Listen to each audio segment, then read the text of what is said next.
میں کسی منطق کا میں اب تو اللہ تعالیٰ معاف کرے، پہلے ہم لوگوں کو کہتے تھے فلانی مجلس میں نہ جانا فلانی، اب تو مصیبت بن گئی ہے، جانے کی ضرورت نہیں، ہر شے موبائل میں آ گئی۔ مجھے بھیجتے ہیں، کہتے ہیں حضرت صاحب یہ ذرا سننا، یہ ذرا سننا۔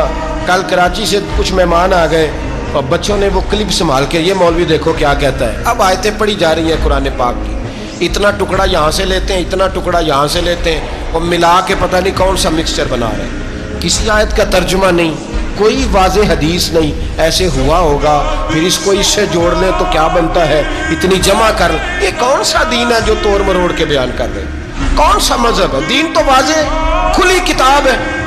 اب ہمارا یہ شوق ہے، ہم ہر تماشا دیکھنا چاہتے ہیں، ہم اپنے لوگوں کی قدر نہیں کرتے اور بڑی بڑی دور جا کے ہم غلط معاملات میں جاتے ہیں، پھر ذہن ہمارے شکوک کا شکار ہوتے ہیں۔ ہمیں سمجھنا چاہیے کوئی ایسی کسی دلیل کی ضرورت نہیں ہے، جب ان کے واضح چیزیں ان کی کتابیں میں موجود ہے، حدیث میں موجود ہے، قرآن مجید میں ان کے فضائل کھل کے موجود ہے، تو دور جانے کی کیا ضرورت؟ حضور ان کی ٹریننگ کراتے تھے۔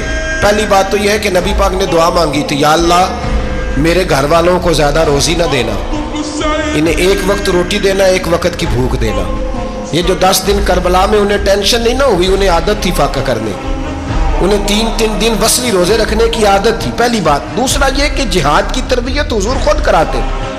حضرت فاطمہ زہرا کہتی میں پردے کے پیچھے دیکھ رہی تھی، نبی پاک نے امام حسن اور حسین سے فرمایا چلو میرے سامنے کشتی لڑو، تو دونوں حضرات آپس میں جب کشتی لڑنے لگے تو نبی پاک نا امام حسن کو کہتے ہیں حسن حسین کو ٹانگوں سے پکڑو، حسن حسین کو پیچھے سے پکڑو۔ جب نبی پاک بار بار امام حسن کو بتا رہے تھے تو سیدہ پیچھے سے بول پڑی، کہنے لگی یا رسول اللہ آپ چھوٹے کو بتائیں، آپ بڑے کو بتا رہے ہیں، بڑا تو پہلے 11 مہینے بڑا ہے، تو آپ چھوٹے کو بتائیں بڑے کو بتا رہے۔ تو فرمایا فاطمہ تو چپ کرنا، جو میں دیکھ رہا ہوں تو نہیں نہ دیکھ رہی، ایک کو میں بتا رہا ہوں دوسرے کو جبریل امین بتا رہے ہیں۔ تو یہ حضور نے اپنے سامنے ان کی تربیت کی، ٹریننگ۔ ہوا یہ کہ یزید جب امیر بنا نا، 2-3 چیزیں ہوتی ہیں جب کسی بندے کو قابو کرنا ہوتا ہے، 2-3-4-5 چیزیں ایسی ہوتی ہیں جس سے بندہ قابو آتا ہے۔ تو اس نے بھی فوری طور پہ یزید نے دیکھا میرے لیے مسئلہ کیا بن سکتا ہے۔ ولید بن عتبہ اس وقت مدینے کا گورنر تھا، یزید نے اس کو خط لکھا کہ امیر عرب کا رواج آج بھی ہے کہ جب تک نئے خلیفہ کی بیعت نہیں ہو جاتی پرانے کے انتقال کی خبر ہی نہیں دیتے، اس کو رکھے رکھتے ہیں، یہ ان کا طریقہ ہے۔ وہ کہتے ہیں کہ ولی عہد اچھی طرح قبضہ کر لے پھر بتائیں گے۔ حضرت امیر معاویہ کا وصال ہو گیا، بتایا نہیں۔